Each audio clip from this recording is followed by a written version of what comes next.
Next item, please. Citizen participation. Citizens wishing to address the board on agenda and non-agenda items for action who are signed in by 7:10 p.m. by submitting a blue card to the board secretary may speak at this time. The board may not be in a position to respond to non-agenda items. Therefore, speakers should not anticipate an immediate response to their comments or questions. For the benefit of all concerned, do not mention the names of students or school district employees.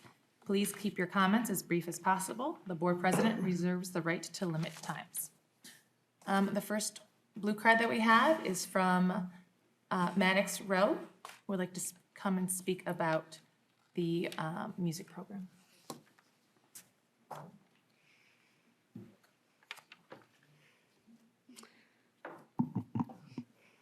Hello, my name is Maddox Rowe, and I'm a freshman at Dearborn High School.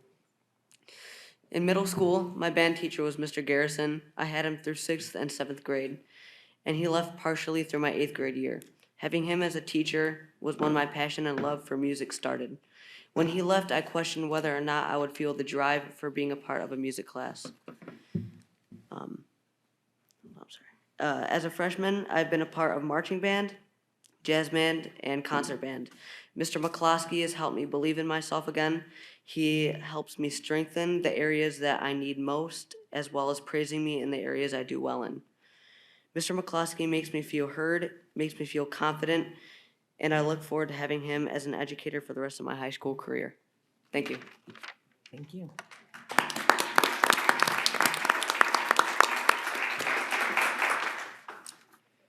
Next, Mrs. Jillian Newton would like to speak to the board about Fortson Choral Program.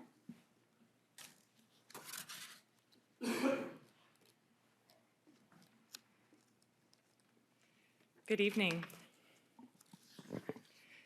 Thank you very much for listening to us. I am a music teacher in the district. I am the choir teacher at Fortson High School.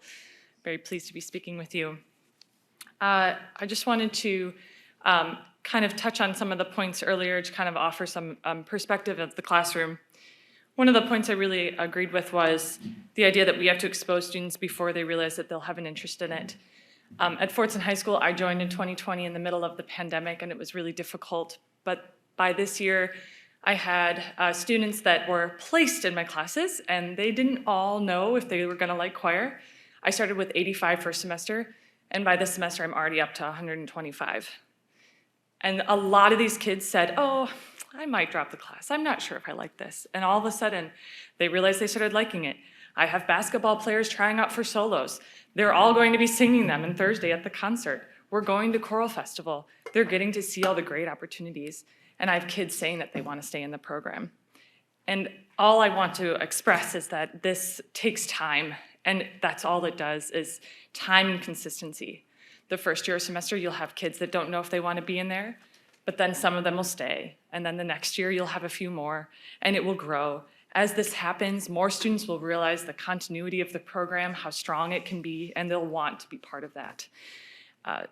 Kids always don't know what they like until they've tried it, and I am living proof that that works. And it's been so exciting to see. It's been such a success. Principal Cadre has been so supportive of us, and I so appreciate that. And I've been so lucky to be part of this music department and part of this district. And so I just encourage, if we can try to grow that at the middle school level. I'm doing everything I can from Fortson, but my students are coming to me with only a 6th grade choir. They don't have 7th and 8th grade choirs at any of the middle schools before Fortson. And so I'm basically getting them at a 6th grade level, and we're doing everything we can to get them there. In the past 2 years, they've already become excellent readers, but we want it to be fair for them, to feel equitable. We just went to Choral Festival, like I said, and we had to read the sight reading portion of it at a junior high level, which was fine. The students did great. They felt good about it because they were there, but we next year won't have that option. We'll have to read at a high school level. And I want to be able to give that to them. And we're going to work every day so that we can. But because we're competing against districts that have that middle school program, that's where it becomes pretty hard for us. And so just to touch on that, I so appreciate all of the support and the questions that you had. And again, the idea that we can expose these students and they'll realize how much they love it. And it's just really that passion will grow both with the students and with the staff and with the district as a whole. That is my hope. Thank you very much. Thank you. Thank you.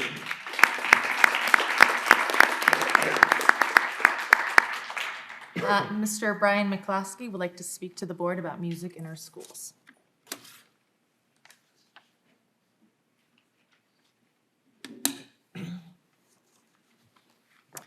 Hello, my name is Brian McCloskey, and I am the Director of Instrumental Music at Dearborn High School, and it is actually Music in Our Schools Month.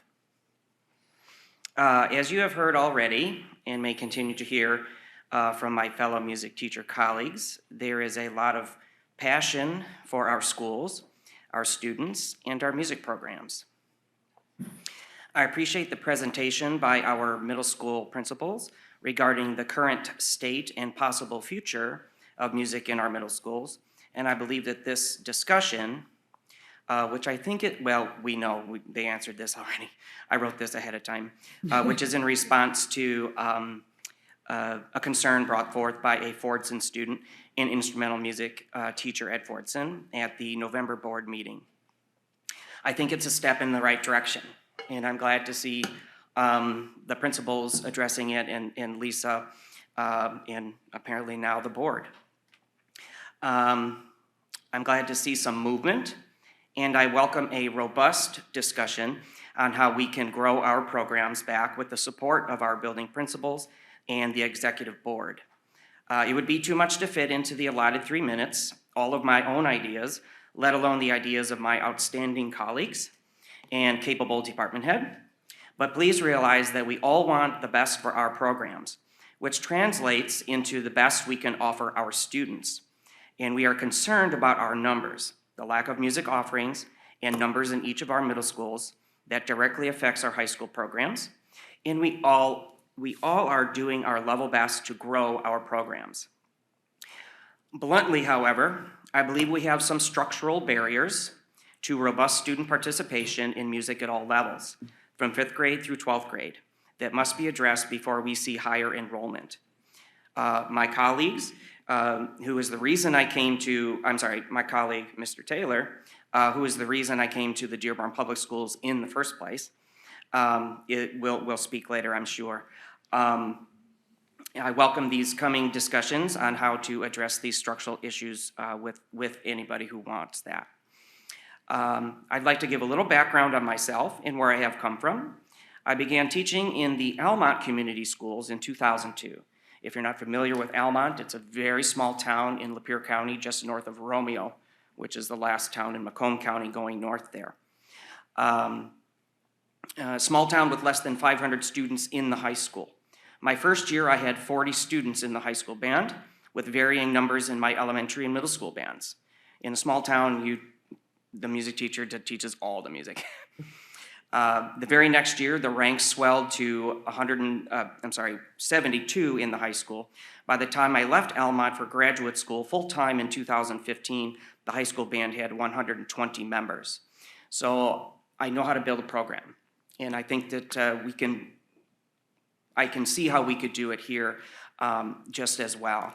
Our choirs enjoyed significant participation as well. If that small town can support such a large music program, Dearborn certainly can too, and has in the past.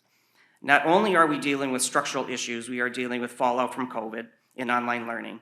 We all did our best to maintain interest through online learning, but it was probably insurmountable on the whole. Nearly every school district I know of all over Michigan that mostly went online suffered a similar fate. The Livonia schools, I was just there recently for MSBOA, who have always had strong music programs, have lost nearly half of their music students. And other districts are in far worse shape in that regard. We ask for your support to keep music offerings alive while affording us the chance to rebuild. I can cite all kinds of studies about the study of music effects on cognitive development, correlation between music participation in student academic and social success.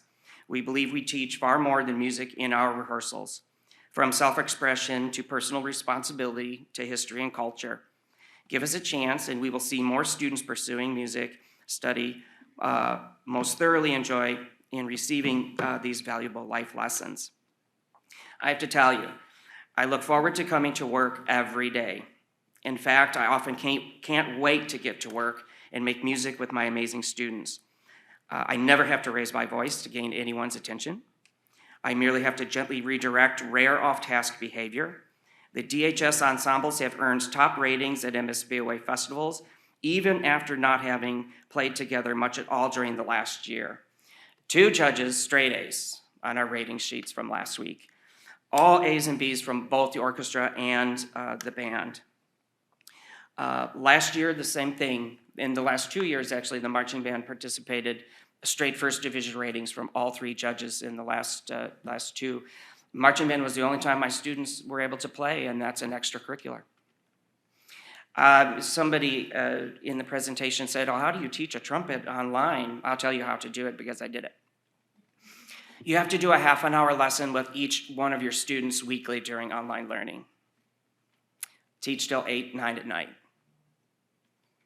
So that's how we had to keep playing, and that's the only way that I could keep them playing. And then we played a concert in 2 months preparation on an every other day type of deal when we first came back, and we made it work, and we had a wonderful concert. And the work that the students are putting in is absolutely remarkable. The teachers that they had, Ben Garrison, Dan Fenton, previously before they left us for other districts, really did outstanding work. So I'm looking forward to rebuilding the program and to having that robust conversation with you. I think that there's a little bit of talking past each other in terms of what there may not be alignment on the vision and where that's going to go. So I look forward to that. Thank you. Thank you.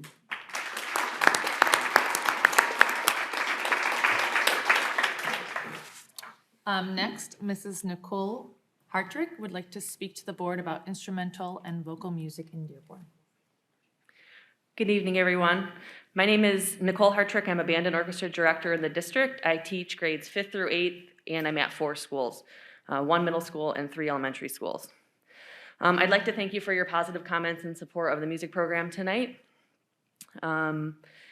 All right, in 2018, the music department had worked for months to create a presentation to the executive board, which outlined data-supported evidence regarding the importance of including instrumental music in our children's education. We researched districts in the surrounding area that resembled our size and economic background and provided comparisons on how Dearborn stacks up.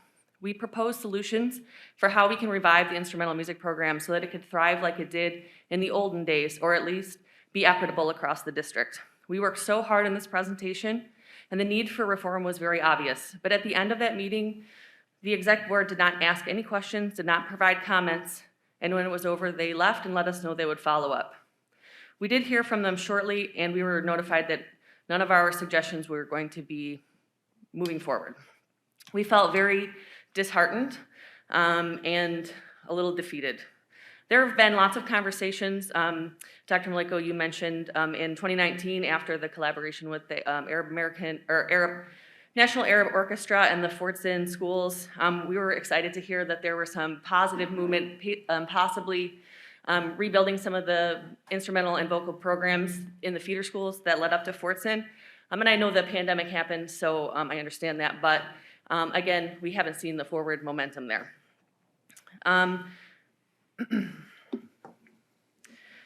So with the presentation tonight, I don't think that there was any intention of ill intent, but I would have liked to have seen some representation from our department head being asked to collaborate with the information that was presented and the teachers. I didn't know about that presentation until Friday night, and I felt a little bit left out of the conversation. We know as teachers what the root problem is with our instrumental music programs. It doesn't have to do with teachers lacking a vision, us not being highly qualified, with conflicts of religious exemption or lack of recruitment events. It's because we are not set up for success. Our programs are under-resourced, understaffed, or they're being cut.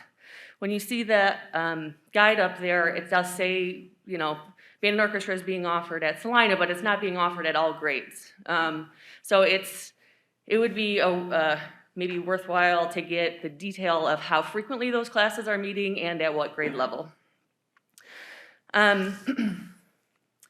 In 2019, some of the instrumental, vocal, and general music teachers created the Dearborn Music Caucus. The aim of this group is to see how we can try to basically revive some of our music programs, and some of our previous efforts have fallen on deaf ears. Here are a few of our suggestions. Restore the band, orchestra, and vocal classes at all middle schools. Create a full-time department head position. Revise how fifth grade instrumental classes are offered. Provide relevant professional development opportunities for music teachers. Invest in new music equipment and music libraries. The Music Caucus is available to meet with any of you to discuss any of these issues further, and of course, there's more on our list. We're happy to invite you into our classrooms to experience some of the issues we're outlining tonight firsthand. I'd love if you could join me during my 45-minute weekly fifth grade band and orchestra classes. We meet in the cafeteria or sometimes in the vestibule between the hallway and the door. All instruments are instructed simultaneously, and most of our equipment is older than my dad, and I'm about to turn 40 this year. I know my colleagues at Fordson would love to have you visit their 9th grade instrumental classes and compare them with what is happening at schools teaching the same class on the west side where middle school programs exist. You'll see that there's a difference there. Come and see some of these inequities that we're referring to tonight firsthand, please. So my question to you now is, are you ready to invest in a quality music program in Dearborn? Are you ready to listen to our teachers? We need action and we need reform. Thank you.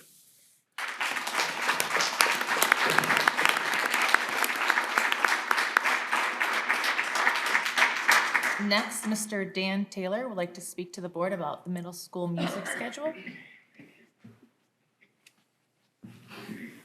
Good evening again.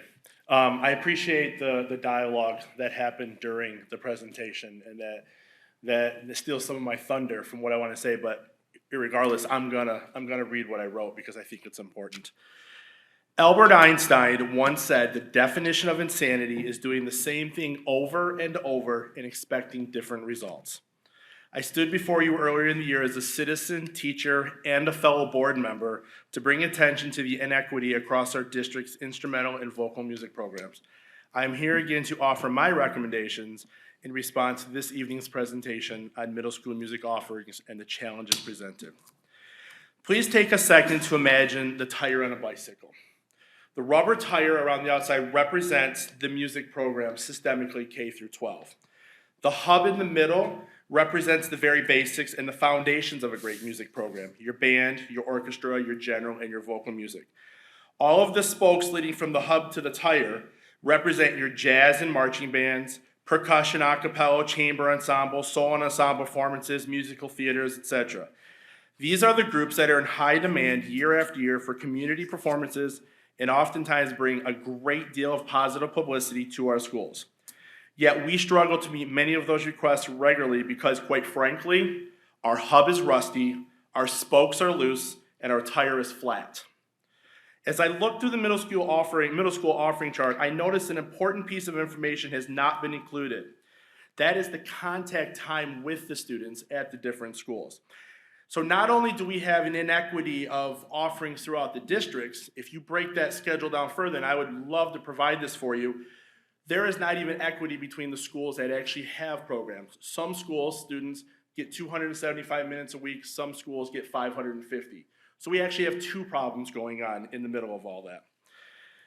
Promoting our music program. In terms of recruitment, it is impossible to do so when our program has been eliminated, brought back, eliminated again, etc., for nearly 2 decades. 2 of our elementary schools have attached middle schools that do not even offer a chance to continue in 6th grade. Can you imagine not offering math to our students for 6th, 7th, and 8th grade, and then all of a sudden expecting them to start at 9th grade level high school math? Could you imagine our incredible varsity football program at Fordson, and Coach Zabon gave me permission to say this, without the support of 7th grade, 8th grade, freshmen, junior varsity, and their coaches? They could never compete with surrounding districts. Ladies and gentlemen, this is exactly what is happening to our music programs. We are expecting our students to hold their own among other school districts. For the music program to thrive, a dynamic and inspiring teacher is a must. I'm a little biased on this one already. This was never more obvious than when all 7 of our ensembles this past weekend performed at MSBOA district festivals, capturing either Division I superior ratings or Division II excellent ratings amongst their peers from around Wayne, Washtenaw, and Monroe counties. Furthermore, many of these students have done so in a solo and ensemble setting as well. Current challenges. Dearborn is not unique in dropping numbers from COVID. We discussed that was brought up earlier. This is well documented across our state and nation that programs have suffered where there has been a lack of face-to-face learning. Our situation is simply magnified because we already lack the numbers to manage this. On religious beliefs, I will offer this. In 6 years of teaching at Fordson High School, this has never come up as an issue. We have performed music that ties into multiple cultures and religions, both sacred and secular, because at the end of the day, it's about teaching tolerance, celebrating diversity, and providing a quality and varied musical performance. In 2020, I was chosen as the High School Teacher of the Year for Dearborn Public Schools. I was both honored and humbled by this event. The student who wrote my nomination did a phenomenal job and brought light to what has already been proven time and time again. Music not only connects the core subjects, it allows humans to express themselves outwardly through a true universal language. The answer to our music program is a very simple one. Never, ever cut from the bottom. Offer the classes universally and understand that the 2 decades of damage cannot be undone in 1 year. Commit to 6th through 8th grade orchestra, band, and choir for 5 years, and allow your talented staff to grow the programs. Give our 5th grade program a real shot and understand that 45 minutes weekly actually does more to hinder progress instead of grow progress. No one wants to hear this. Eliminate the high school programs. But logically, why have them when you cannot properly support them? Give us the opportunity to polish the hub, straighten the spokes, and inflate the tire. Fix the wheel. You and I, as elected school board members, have a duty to write or change policy in our respective districts. We have been asked to do more than we have ever been to in the past. You have a chance to do a great reset with our program right now. I leave you with this final opinion. It's not the teachers that lack vision for our district's music program, but it's rather our district that lacks vision for our music program. Thank you.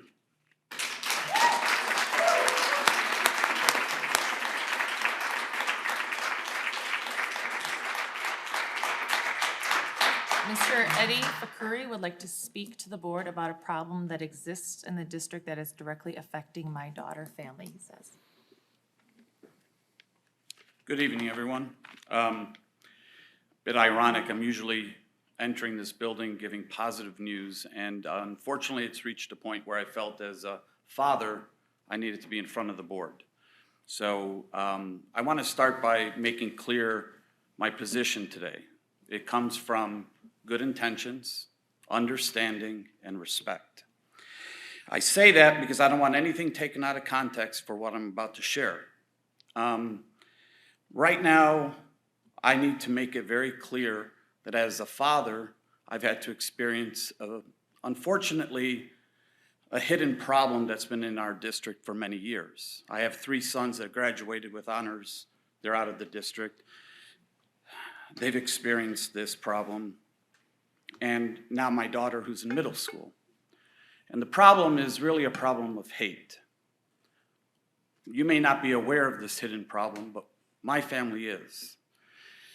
The hate really, unfortunately, is towards a very targeted group of people by a very select few homes who send their children to our schools. So it's not indicative of the entire community, because you know, my heart and my soul has always been poured into this community. Been an active member. This district is a huge priority for me. But this hate that I'm referring to is a targeted hate towards Arab Christians, and I'm an Arab Christian. I've been dealing with this problem probably for, I want to say, over a decade. Respectfully, I've been dealing with the administration when it first started.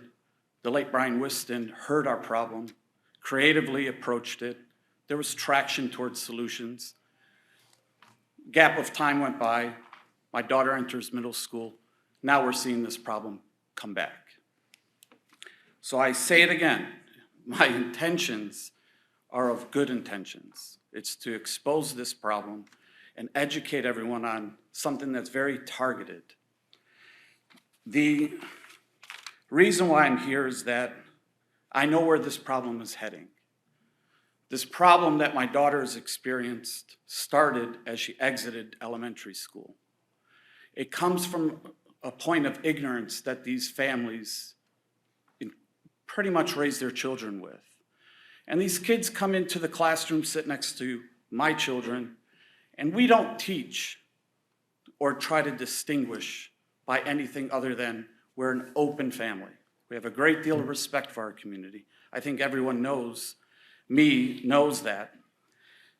And our community, specifically the Muslim community, they're our brothers and sisters, they're our family.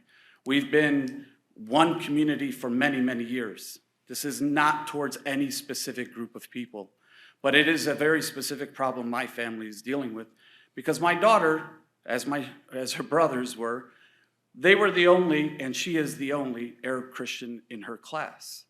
And the way this comes about is through a regular conversation during classroom hours, and it just excels and it gets worse. And this problem has festered for many, many years. So looking back at our previous experience, I know where this is heading. It's well documented in the district. We've attempted as a family to work with the district, but unfortunately the approach by the district is very general, very broad. We've offered ideas to immediately and specifically target the problem because we are very educated and experienced in this problem as a family. It's actually reached our doorstep many times. It's very well documented. These aren't anecdotal scenarios I'm describing. I won't get into them, but now it reaches my daughter. And so I would not be doing this district any justice, but more importantly, I would not be serving my daughter as her father if I didn't attack the problem. So before it gets worse, before it becomes physical, which unfortunately it has, I'm bringing it to your attention that the administration needs to listen creatively and not approach it in a very broad stroke with the cloak of diversity and saying that by purely putting out those tactical efforts of diversity, you've solved my family's problem. You have not. You need to listen, you need to be immediate, and it needs to be targeted creatively. And we know that it comes from a point of ignorance at times. People aren't aware of the fact that Arab Christians exist. We don't put it out there. We're not that family. We are just part of the community. But our kids have had to be forced to discuss it, be forced to actually explain themselves. And these individuals, and at times there were staff members, tried to strip my kids of their identity on top of tormenting them. Meaning, they try to clearly convey that you cannot be an Arab and be Christian. That is a very difficult conversation we have to deal with time and time again in our home. So my love for our community is there. I don't want anything taken out of context. I know it's not indicative of the community, and I know we're talking about the exception and not the rule. But it is that exception that change in policy stem from, not the rule. And that's what I'm asking, because it's going to get worse if this administration turns a blind eye to the problem again. So I bring it to your attention. I don't expect action, but I do expect a response of listening creatively and making sure that my daughter can just flourish as she's been, having wonderful friends, being a part of this wonderful community, and being included in such a way that she doesn't have to deal with the problem her brothers did. And as a family, we can, not have to have a conversation every day about it. So I bring it to your attention. I look forward to hearing from the administration, and thank you for listening to me.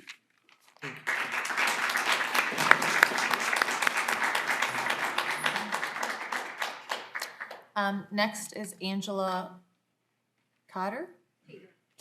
I'm sorry. She would like to come to speak to the board about the STEM criteria. Good evening. I have 2 children currently enrolled in the 5th grade. I have some serious concerns with the criteria for acceptance into the STEM program.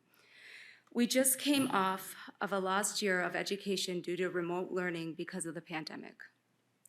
My child's grades and test scores suffered significantly as a result.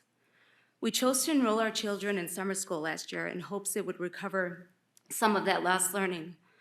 While the summer school program was a positive experience, we were not able to make up the significant losses that occurred in remote learning. To make matters worse, my child's teacher is chronically absent. Many days with multiple substitutes to babysit, including ancillary staff. The math curriculum in my child's class is almost 2 months behind the other 5th grade classes. I have hired a private math tutor who happens to be a Dearborn public school teacher, and while my child attends 2 days a week, the gains have been tremendous. Basing entry into this program on one data point is very problematic. The NWEA does not reflect the abilities of English learners, children with disabilities, and many others with test anxiety that just don't do well on these tests. It is not an accurate reflection of a child's intellectual capabilities, yet we use this test that immediately eliminates the group of 5th graders I mentioned. This biased testing as an entrance criterion needs to change. We just got through the biggest disruption in public education in generations. We need to consider other factors to entrance rather than just one data point to be fair to all students. I know my child, as well as other kids in the district, will thrive in this program, but my child and so many other kids in this district may be excluded due to factors beyond their control. Would it be fair if we gave administrators a test based on one data point that would immediately eliminate a promotion or raise? The district would never allow that. So why are we using biased testing as an entrance criterion? Thank you.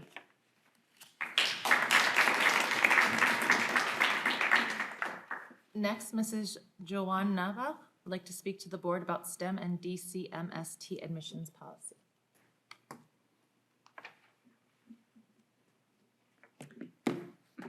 Good evening, board, superintendent, and attendees. My name is Joanne Nupha. I'm a parent in this district, an advocate for our schools, families, and students, and I'm here today to speak on behalf of a growing group of families and educators in this district, including myself, who for years like the district to reevaluate the STEM and DCMST admissions policy this year, and in particular, starting this year. So we're not looking into next year. We know that the admissions has not been finalized, so we want things to kind of like be evaluated now, in a sense. So for those who don't know what these 2 schools are, the STEM is the middle school based on the STEM education, and in our district, and the DCMST is the high school, and that's the Dearborn Center for Mathematics, Science, and Technology. We believe that this admissions process is highly outdated, inherently flawed, and biased based on the scores of one exam, which has been time and time again proven to not accurately represent student achievement and is not accessible to every student in our district. This district, the district invites 60 students a year to attend STEM, and that's based on the 5th grade NWA scores.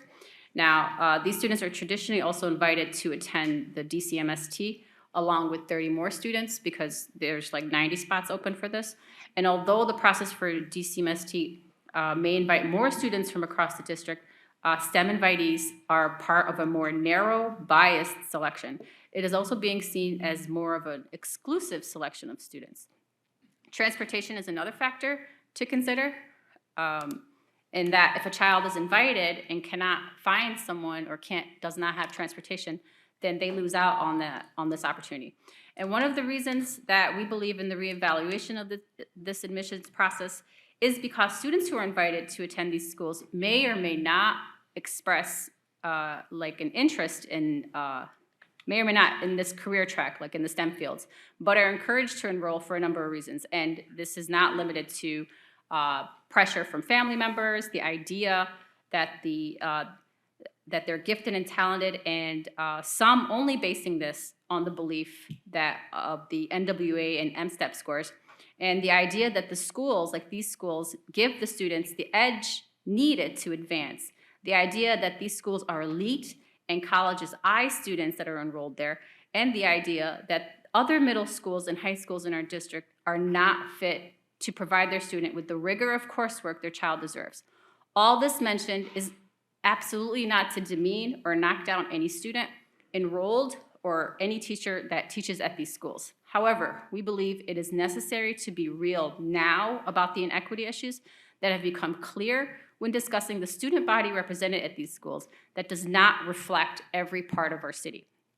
Career interest in the STEM fields is also not limited to one part of our city. Long before STEM and DCMST became a part of our schools, the resources that were allocated to our schools based on which part of the city you lived in has been a source of debate and controversy, which was clear tonight from the music program. So if that is an indicator, that they definitely have proven the case. Programs provided to particular schools and left out of particular schools are reasons why we take a firm stance on reevaluating the admissions process of STEM and DCMST. What does one test score in the 5th grade actually tell us about student achievement? Nothing, like absolutely nothing. And in fact, as educators, we should be concerned that we're even taking this course of admission and not engaging in serious conversations about changing how we admit students to these schools. It is not to say that a rigorous admissions process should not be taken up. However, we should be able to come up with a more authentic ways of assessing student achievement, which does not only include test scores. These ways could perhaps be portfolios, student grades starting from like the 3rd grade, letters of recommendation, and above all, student interest, and making these admissions process open to all students in the district. If we look across the country, in particular after COVID, COVID exposed how inherently flawed test scores have become. Many advanced schools across the country, including some of the highest ranking colleges and universities in the nation, have made a test optional admissions process. There are bigger problems here than just evaluating an admissions process, and that is our schools are not offering these high quality programs in every school across the district. We need to find ways of allocating our resources to provide every student with equitable access to high quality education in this district. And we are witness to a highly competitive era of the school admissions process, which can even start as early as preschool with like wait lists of applicants. And not to say in this district, but in general, like preschool has become competitive. What we're saying to students in this district and the citizens in this city is that if you have the resources to get a high score on the NWA or M-STEP, then you're a good fit for these schools. Otherwise, just settle and go to your neighborhood school, which isn't as high quality. Although we tote some of the best blue ribbon schools in the district. And that is not to say that I'm okay with this mantra. And if you're okay with this mantra, I challenge you to compare these schools to any of the STEM schools. And we would like to just ensure educational equity is levied throughout this district, in every school in this district. And it begins now and not delayed. Thank you.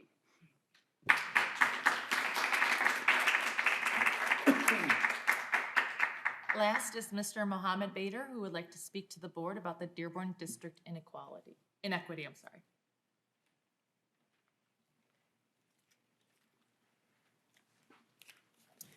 Good evening.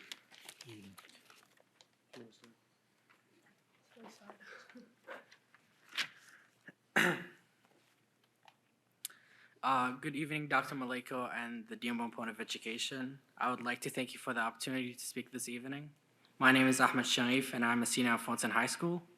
I've been in the band program in Dearborn Public Schools for 6 years now, and plan to continue my love for music through the University of Michigan Marching Band in the upcoming fall. Before I begin speaking about my experience with music, I would like to read out loud a quote from the well-known philosopher Plato. I would teach children music, physics, and philosophy, but most importantly, music, for the patterns in music and all the arts are the keys to learning, Plato said. From 6th grade till now, band allowed me to have a chance to practice discipline, patience, persistence, and responsibility, all of which have been fundamental to my education outside of band.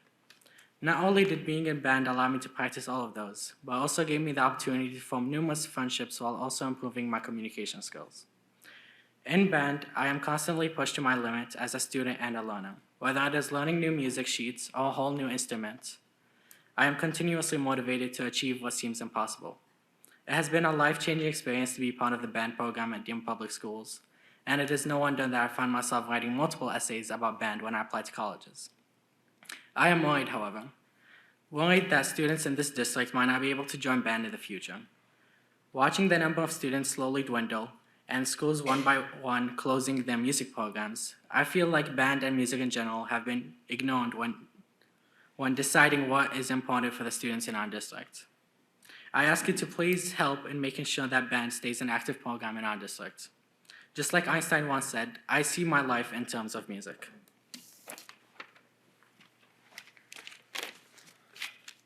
Good evening. I'm currently a junior at Fortson High School, and I'm enrolled in band. I've been enrolled in band for the last 2 years during COVID and now. And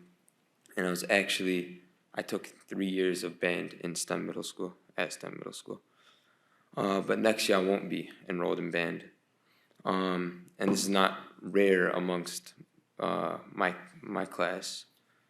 Excluding the graduating class of 22, Fortson's band will consist of roughly 6 to 7 players returning. This is embarrassing for myself, the school, and for the entire district when schools like Northville have bands with hundreds of students. I think the root problem is not having feeder programs in schools on the East End like Woodworth, Laurie, and others, like Ms. Hartrick said. I urge you all to understand the issue and envision a better, more equal balance in our district. Thank you.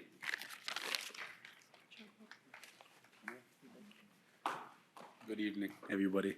My name is Abdullah Mustafa. I'm currently a senior at Fortson High School. I've been taking band in the district for 6 years now. Been a 6-year percussionist. So, honestly, it hurts. Seeing kids like Mohammed Bader, who's been in band for the last 3 years, including in middle school, it hurts seeing him not want to come back. Him being felt like he's underachieving. Us as a whole, feeling like we're not living up to the potential we could possibly be. When I look at other high schools in the district, such as Dearborn High, I'm really proud of what they can achieve. They have numbers.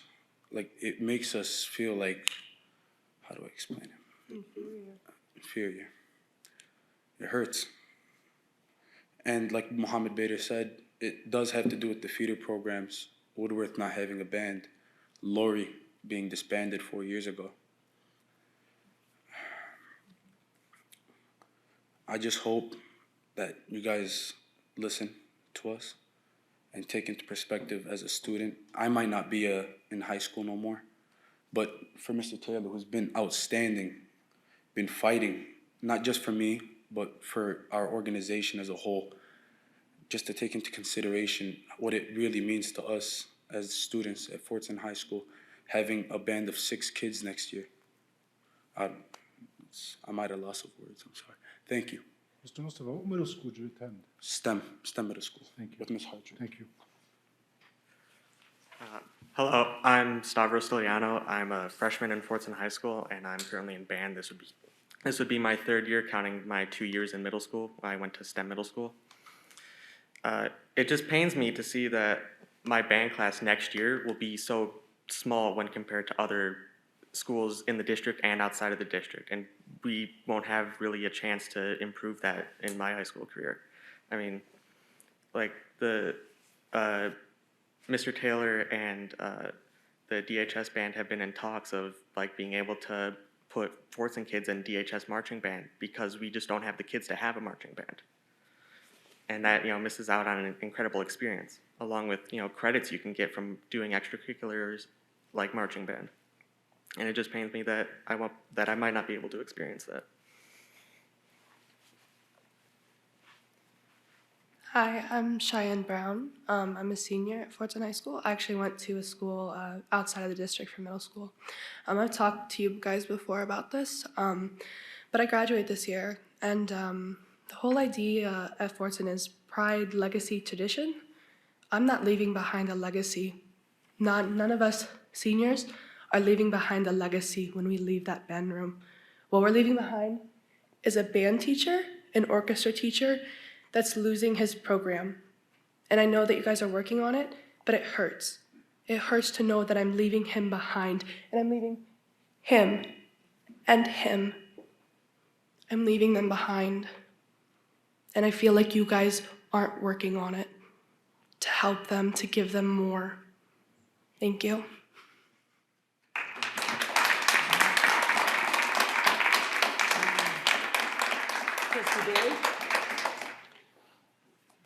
There was some issues that came up, I'm sure Dr. Malik is going to get to, no doubt in my mind. I want to go back to the theme tonight seems to be not to take away from the other 3 or 4 parents that spoke, but some refer to band. Nicole, I didn't catch your last name, I'm sorry. Okay. No, there was no ill intent when we asked for the administrators. That was strategic, because we all know the key to every building is the administrator. Okay, that's where I was gonna say I, it's not I, that's where we wanted to start. Okay, and I think I gotta be careful saying this, some things were exposed that we kind of thought was there, but now it's right in front of us here, and shame on us if we don't act on it, okay? Long time ago, many years ago, I had flyers, and I went into a school, a middle school, and I said, I'm recruiting cheerleaders for our football program.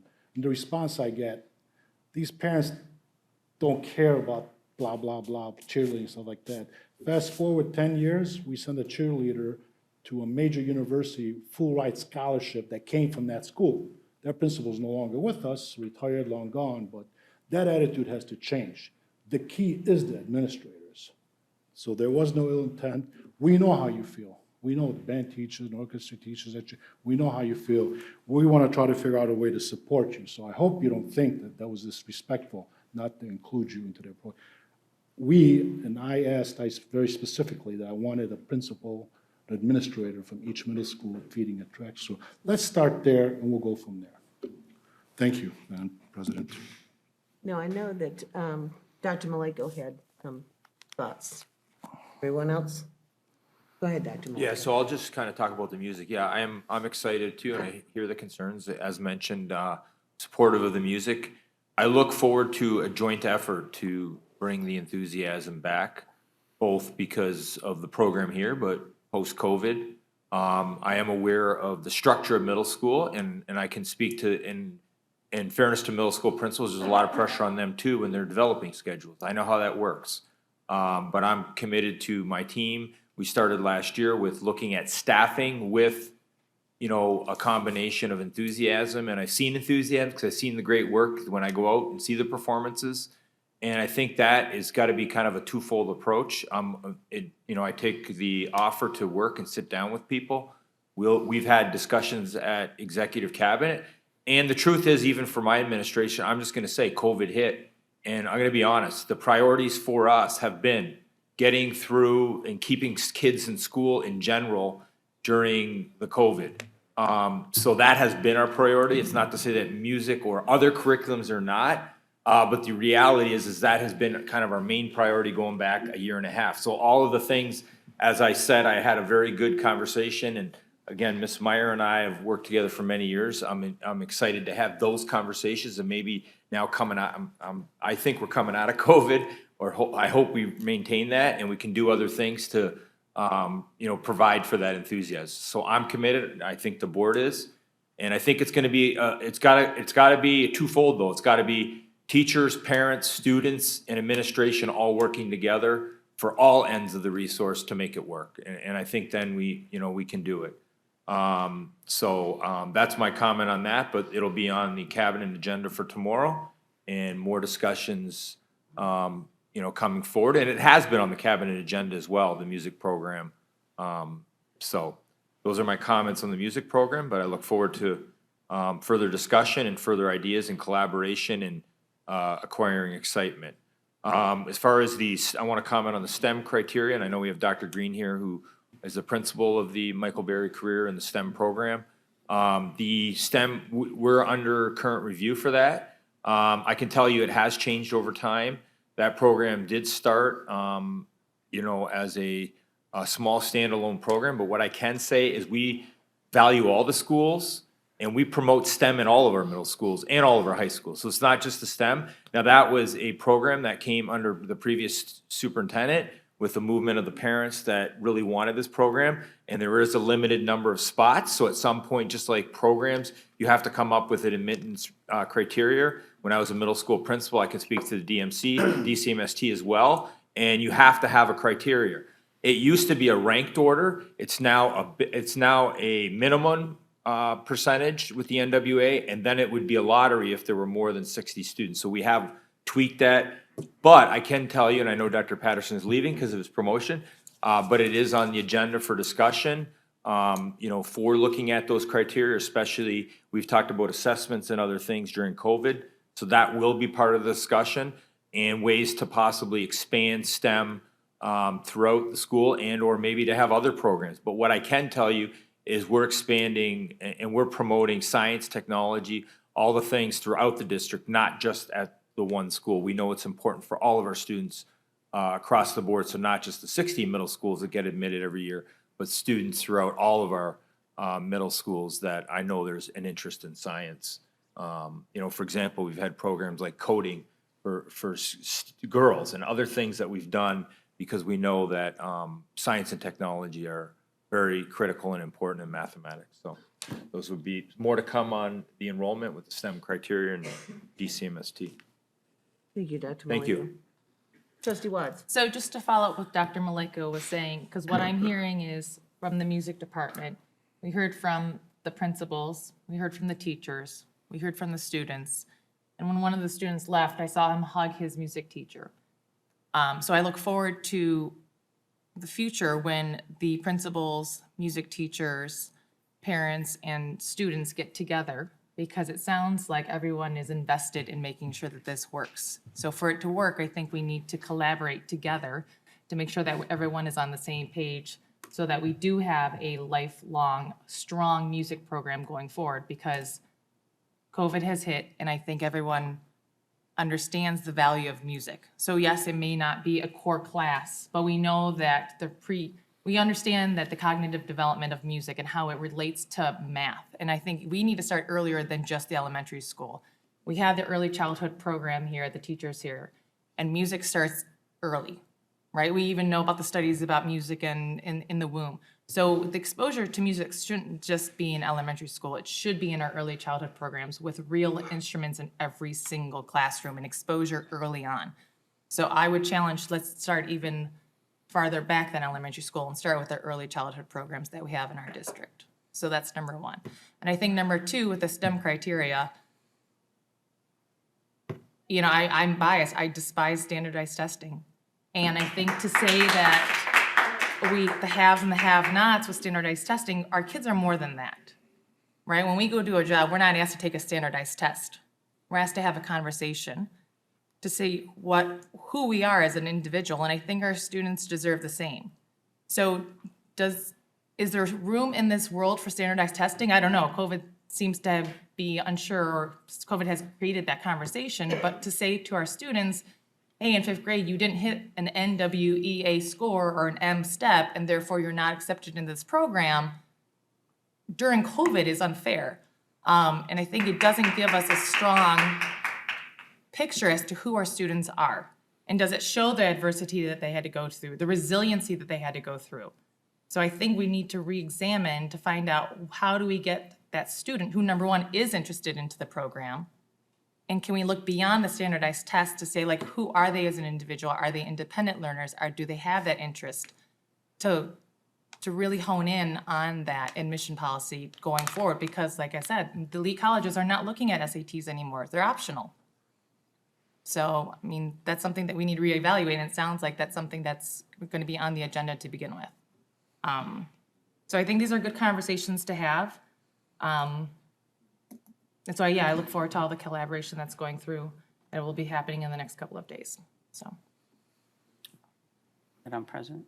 Trustee Real Berry. quick, I'll be real quick. I echo Trustee Watts' comments on reevaluating the programs. That discussion's been going on for many, many years. But my comment, real quick here, is to the music teachers. I heard of 3 different events, and I couldn't write fast enough. Please reach out to us, let us know. Friday, there was a musical at Bryant. Mr. Dennison sent us an email, and my colleague, trustee Petrichoff, and I attended. Once we get the information, I know trustee Thorpe, we all attend, but we need that information, so please reach out to us, let us know what's going on. Thank you, Madam President. Trustee Mazza? Yeah, this might be just for asking for information on STEM. I would like to know, in the last, even prior to COVID years, if there were students who were accepted into STEM and were able to afford transportation, because I know that's a major issue with some parents. And then they had to forego enrolling their children at STEM. So if that has happened. I echo all of the comments from my colleagues about band and music, and I see how crucial it is for all middle schools and for also high schools. I want to address one thing that was brought in by a parent, and obviously Dr. Maliko and his team will address his individual case with his daughter, but it's about hate in our schools regarding a minority of Arab Christians.